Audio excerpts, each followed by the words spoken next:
Okay, so tonight's dinner is going to be a vegetable soup, specifically a caramelized carrot soup. So I've used this exact same process to make other roasted vegetable soups in the past, namely some squash, some cauliflower, an apple parsnip one, and mushroom. I'll post the ingredients substitutions in the description below though. But for today's soup, I'm going to be using some carrots, which I've already peeled. I'm going to be using some baking soda. I'm using a lot of butter, about half a cup. I'm also going to be thinning up the soup at the end with some carrot juice. Now, if you don't have carrot juice, you can substitute this with chicken broth or vegetable broth or even water. And to top it off at the end, I'm going to be adding some sprigs of tarragon just to enhance the sweetness of the carrot soup. Now, today I'm going to be cooking this all in a pressure cooker, specifically an Instant Pot.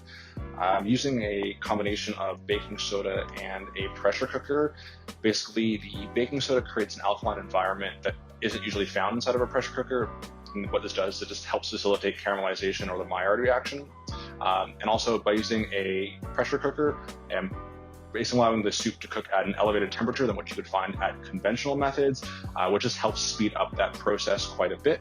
So, but again, if you don't have a pressure cooker, you can use a conventional oven to roast your vegetables and then continue on with the blending process I'll show you later. But with that said, let's get into the preparation process. So you're going to be taking your carrot, you're going to want to slice ends off. What I typically like to do for this is to quarter the carrot after slicing it in half. So take the carrot, slice down the middle. Now take your 1/2, slice it again lengthwise in half. And once more. Now we're left with the quarter of a carrot. Now, one thing I will note is that the core of a carrot right here, it is high in calcium, but it is also very bitter and can add a lot of bitterness into what we want to achieve as a very sweet soup at the end. So if you're feeling up for it and you're not feeling lazy, you can basically core the center of the carrot.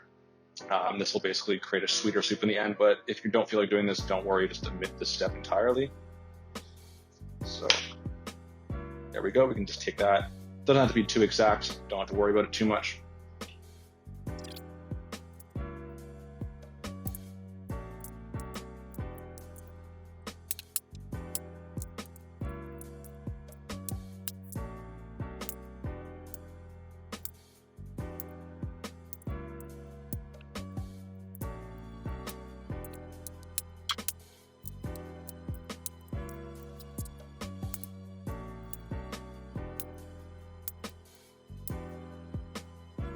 So let's get our pressure cooker out and let's start adding these carrots and cooking them. Okay, now that we have our pressure cooker out, we're going to want to cook the carrots and butter in this. We're first going to want to take a 1/2 cup of butter, or basically a full stick, and we're going to want to melt this into the pot.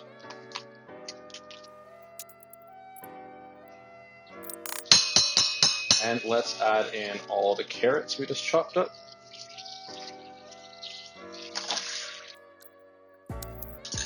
Now, once the carrots are in there, you're going to want to make sure that they're all nicely coated in butter. Okay, let's add about just less than 1/2 teaspoon of baking soda.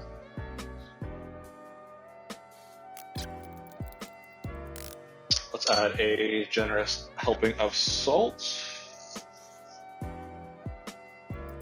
And let's add about, an 1/8 of a cup of water. Just want to make sure we're getting enough water in there to create enough pressure for the pressure cooker. Now let's add the lid to our pressure cooker and let's cook for about 20 minutes or 22 minutes in the Instant Pot.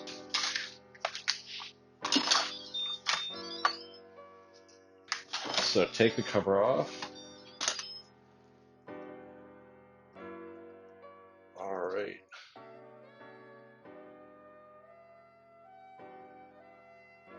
Okay, so you're going to want to take these and either put them into a blender or use an immersion blender. And what we're going to do is want to blend up all of the roasted carrots we just cooked.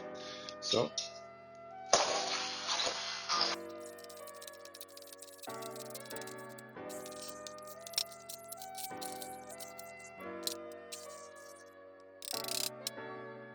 all right.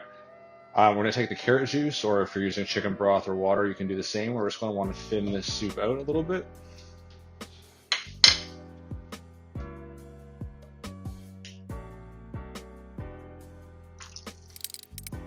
Now, if you wanted to make this soup even a nicer consistency, you could have passed it through a mesh strainer. I don't mind a little bit of chunky bits I have in here. It adds a nice texture to the soup.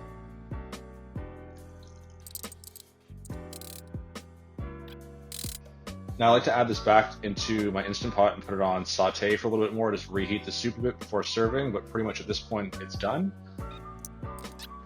Don't be afraid to add a little butter too at the end.